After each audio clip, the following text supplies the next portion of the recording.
المصريين عايزين يشجعوا مالي عشان مالي يكسب كوت ديفوار وهم يجي يكسبوا مالي. تعالى شوف الواد ده الكوديفواري بيتكلم على منتخب مصر ازاي بطريقة مستفزة جدا، ولازم أنا ارد عليه. اسمع كده بيقول على منتخب مصر ايه. ده الفل من كوت ديفوار، جمهورية كوت ديفوار يا عم الحاج. كل المصريين عايزين يشجعوا مالي عشان مالي يكسب كوت ديفوار وهم يجي يكسبوا مالي. ما فيش منه يا عمنا، ما فيش منه ده يا عم الحاج. ورحمة ابويا هنفجع مالي ونفجعها كمان يا عم الحاج. ايه رايك؟ شفت بيتكلم بالطريقة ازاي على منتخب مصر؟ اسياد افريقيا، بيتكلم على اسياد افريقيا ازاي؟ يا ابني انت مالكش لازمة. انت بتعرف تاريخك مع تاريخ بلدك، تاريخ منتخبك كوديفوار مع تاريخ مصر ازاي؟ يا حبيبي يا ابني، ده احنا مسكناكوا في 2006 في دوري المجموعات، نتشتكوا انكوا 3-1، ما تنساش. وجيت قابلتنا في النهائي، فزنا عليك بضربات جزاء، لو تنسى هدف ابو تريكة، اوعى تنسى. وجيت في 2008 برضه لبيناك 4-1، الهدفين كانوا ساعتها لعمرو زكي واحمد فتحي وابو تريكه، كان 4 اهداف. ما تنساش تاريخك يا حبيبي. وفي 2022 برضه لبيناك بضربات الترجيح وطلعناك من الدور ال 16، اوعى تنسى يا حبيبي.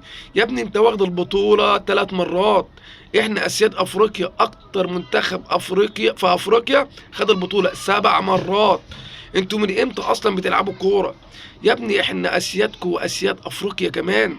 انت مالكش اصلا، مالكش لازمه اصلا عشان تتكلم على منتخب مصر. ان كانك بتتكلم على اي منتخب تاني، تيجي عند منتخب مصر بالذات او مصر ذات نفسها ولازم توطي راسك. انت بتتكلم على اسيادك، اسياد افريقيا. انسى، اعرف تاريخك الاول قبل ما تتكلم على افريقيا يا حبيبي. انت كنت بايا كان عملت ايه نتائج ايا كان، باذن الله هنلب منتخب كوت ديفوار زي ما عملناها في 2006 و2008 و2022، هنعملها تاني ورابع وخامس وسادس. يا ابني تاريخك يا حبيبي، ده احنا فايزين عليك اكتر ما انت فزت علينا. اوعى تنسى تاريخك. لبيناك في النهائي وفزنا عليك في دور المجموعات، ولبيناك في كل سنه بتقابلنا انت يا دوب اخر مباراه فزت علينا كانت مباراه وديه اصلا. احنا فزنا عليك في كل المباريات الرسميه. ان كانك فزت علينا 4 مرات، احنا فزنا عليك 10 مباريات ولا 11 مباراه. اعرف تاريخك قبل ما تتكلم على منتخب مصر. انت نكره، انت منتخب نكره. اوعى تتكلم على منتخب مصر، انت ولا ليك لازمه اصلا.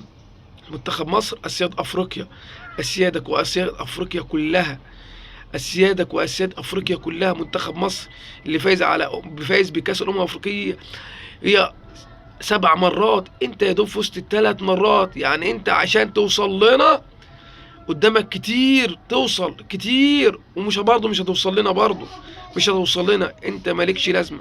ولما يجي تتكلم على منتخب مصر، تتكلم وانت موطي دماغك وتتكلم بادب واحترام.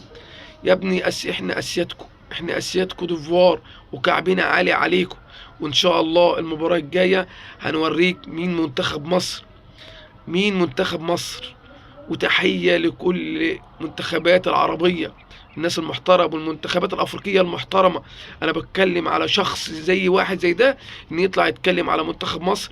اتكلم براحتك على أي منتخب إلا منتخب مصر. اتكلمت على مالي براحتك، اوعى تتكلم على منتخبنا يا نكرة.